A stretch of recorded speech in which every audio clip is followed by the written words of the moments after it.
Crimes involving children are always among the most reprehensible and unforgivable. The case we're looking into today drew significant media attention in the UK. In 2018, the despicable criminal from Scotland we're referring to became one of the most widely known offenders in the country in recent years. The perpetrator was an internet celebrity with thousands of followers and millions of fans. But not only did he behave inappropriately, he also engaged in illegal activities, ultimately leading to bitter consequences today. Let's dive into the full picture of this case to uncover the truth. Are YouTube stars really as glamorous and perfect as they seem on the surface? This is a true case from 2018. At the time it happened, little Alasha had just turned 6. Speaking of this poor girl, Alasha was born at the Royal Hospital in Lastow. She lived in Airdrie, North Lanarkshire with her very young mother Georgina Loughran, who was only 23 years old at the time, and her younger sister Kelly, who was 2 years younger than her. Alasha was a student at Chapelside School and had just finished kindergarten at the time of her death. According to neighbors, teachers, and friends, she was an adorable little girl, always smiling and cheerful. She loved going to school and was eager to learn. Alasha was especially fascinated by everything related to reading, and she had a particular passion for practicing her writing. In addition, she enjoyed gymnastics and baking. Regarding her family situation, Alasha's parents separated when she was just 3 months old.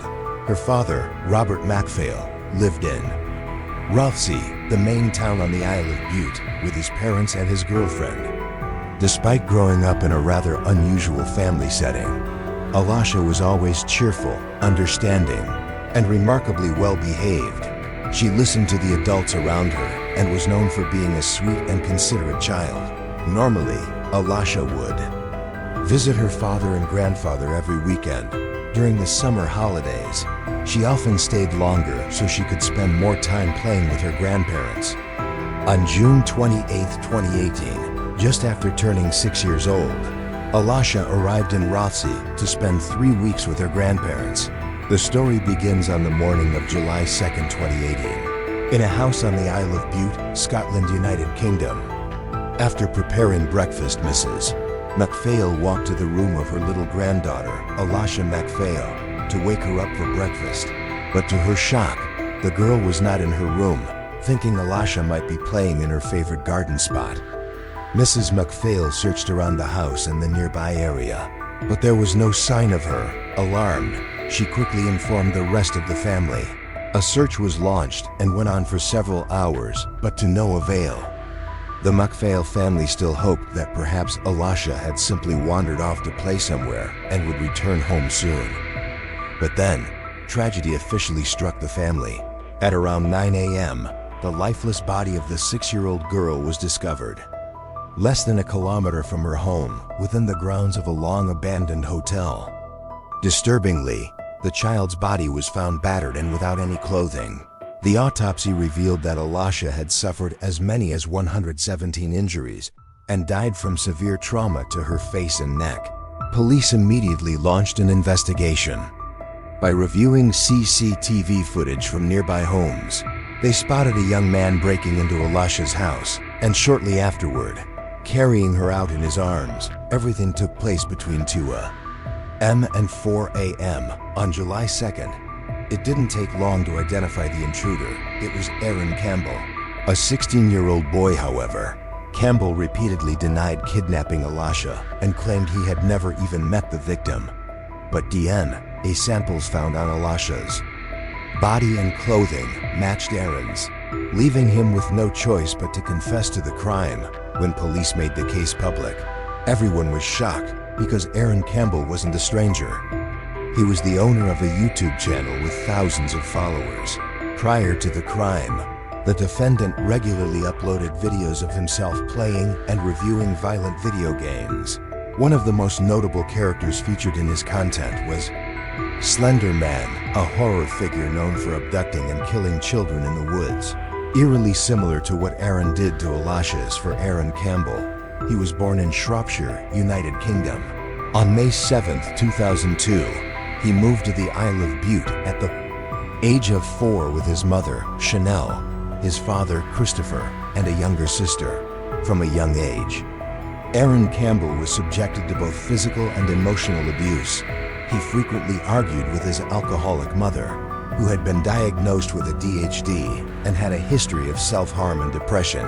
Campbell attended Rothsey Academy, where he became fairly well known among students, not for academic achievements, but for his ability to handle alcohol and his frequent presence at parties. In the eyes of friends and those around him, he appeared healthy and energetic. He enjoyed playing video games and dreamed of becoming a YouTube star.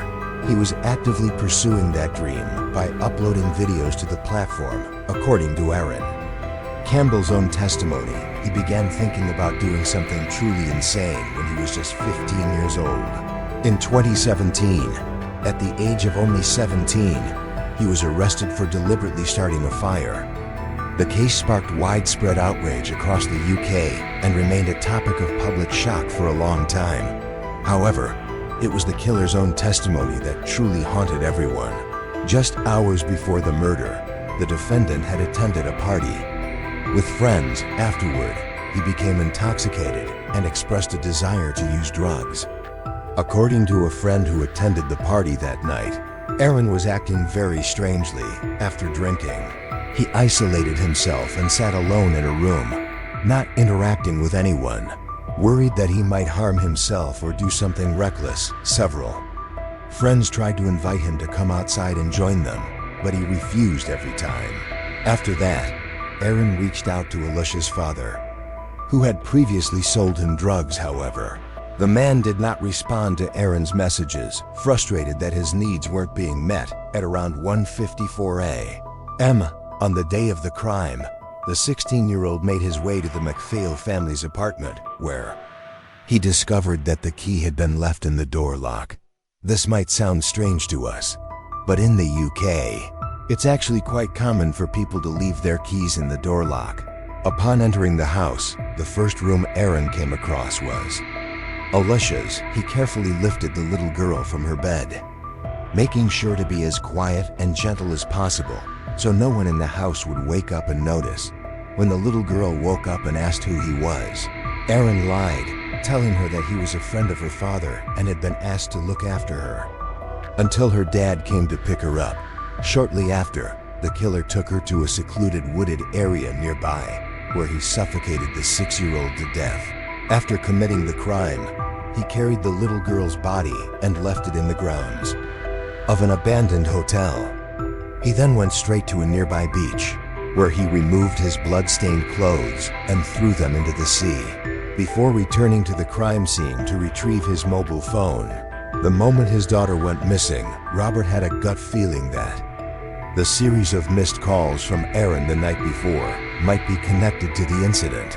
He quickly called Aaron back. At first, there was no response, but eventually Aaron picked up the phone, apologized for disturbing him late at night, and insisted that there was nothing wrong. When Robert asked Aaron to help keep an eye out for his daughter in the surrounding area, Aaron simply gave a faint laugh and replied, "I'm sure she hasn't gone too far." Revisiting the tragic murder of 6-year-old Alicia MacPhail, Chief Superintendent Hazel Hendren of Police Scotland announced that all available resources were being mobilized for the major investigation. Police even deployed helicopter patrol units to search across the island.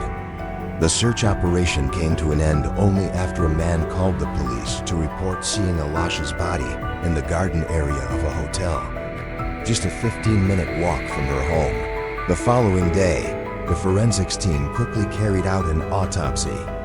The results revealed that the poor little girl had suffered a total of 117 injuries, including multiple cuts. Severe trauma to her face and neck indicated that she had been punched violently and strangled. Additionally, a large injury to her mouth suggested she had been gagged before taking her final breath.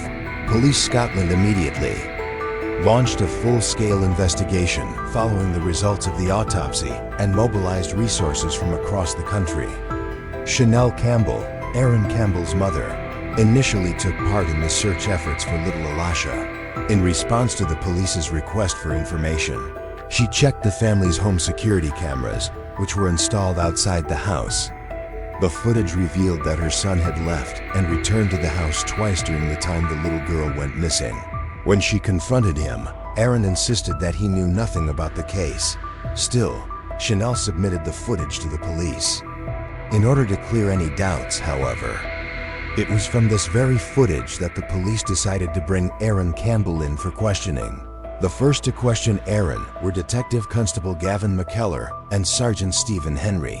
As a witness, he appeared cooperative and responded to most of their questions without showing any signs of anxiety, confusion, or fear. He revealed an unexpected detail during the interview, that he knew the victim's father, Robert, and his girlfriend. Aaron admitted to having bought drugs from the couple on multiple occasions, but said the transactions ended in early 2018. Following a disagreement, however, after a period of investigation and the collection of sufficient evidence, Aaron Campbell was arrested on July 4th on suspicion of murder and taken into custody at the Clydebank police station.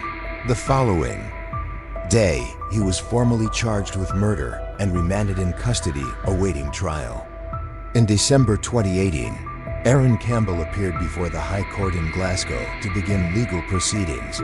At this point, he admitted to all the charges brought against him. During the trial on March 21, 2019, CCTV footage provided by the defendant's mother was publicly presented in court, showing that the suspect had left the house at a time that matched the victim's disappearance. Additionally, another CCTV clip showed Aaron carrying an object over his shoulder as he walked toward the wooded coastal area. The autopsy revealed that Alasha's feet were remarkably clean, suggesting she had likely been carried and did not walk to the location herself. Moreover, Aaron's mother confirmed that some of the items found at the beach, including a jacket, a pair of shorts, and a t-shirt, belonged to her son, and of course, the DNA analysis was a complete match with Aaron. At this point, all the evidence pointed directly to him. His DNA was found all over Alasha's body, across multiple injuries, and on her clothing. Just like many other foolish criminals, Aaron made some ridiculous moves after being charged. He went on Google to search how do police find DNA, and then, for some inexplicable reason, sent a message on Snapchat to a group of 25 acquaintances saying they found who did it. For his part, Aaron claimed that he had spent the entire morning wandering around trying to buy drugs and looking for his lost phone. Two of his friends testified that they had been in contact with him and heard him mention going to buy something, but neither of them met Aaron in person that morning. In addition, Aaron went on to accuse the prime suspect in the case of being Tony, the girlfriend of Alasha's father. He claimed that he had secretly spent the night with Tony in a garage on the night of the incident, and therefore, she could have obtained his DNA and planted it on Alasha to frame him.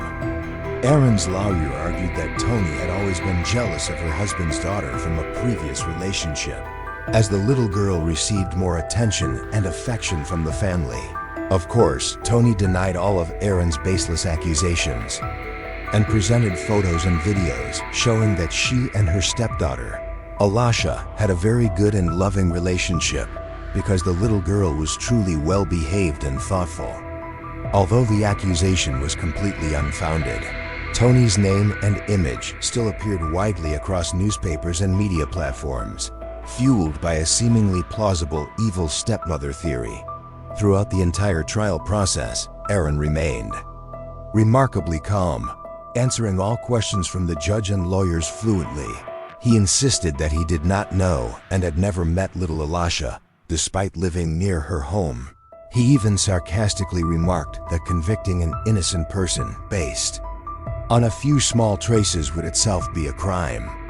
After a 9-day trial, the jury unanimously concluded that Aaron was the one who had kidnapped and murdered Alasha. The judge expressed his disbelief, stating that he could not comprehend how a 16-year-old teenager could carry out such a horrifying crime. To the judge, this was one of the most brutal cases in decades, and what enraged the public even more was that Aaron showed no remorse. Instead, he remained arrogant throughout the trial. At this point, Aaron finally confessed to his actions in detail, even stating that he felt quite satisfied with the murder, a revelation that horrified everyone throughout the trial. He continued to fantasize about committing similar acts again, and even casually described those disturbing thoughts. The judge granted permission for the media to reveal Aaron's name and image. This marked the first case in Scottish history where a juvenile offender's identity was made public instead of being protected. Aaron was sentenced to life imprisonment with a minimum term of 27 years before being eligible for parole. YouTube also removed his personal channel after Aaron. Campbell was convicted of the horrific crime on the Isle of Bute. Alasha's mother was far from satisfied with the 27-year minimum sentence given to her daughter's killer. She believed that the only appropriate punishment for Aaron was life imprisonment without parole, arguing that he no longer deserved any human rights due to the inhumane nature of his actions. However, despite the outrage of parents and the public, Aaron filed an appeal in September, resulting in his minimum sentence being reduced from 27 to 24 years, meaning he could be released at age 40. The offender is currently held at the Pall Mall Youth Detention Center and is expected to be transferred to an adult prison upon turning 21. This case attracted significant public attention across the United Kingdom at the time, as the Isle of Bute in Scotland is known for being a peaceful place where such horrific crimes rarely occur. The case also served as a wake-up call about the consequences of excessive drug and alcohol use, as well as drug trafficking, especially among underage individuals.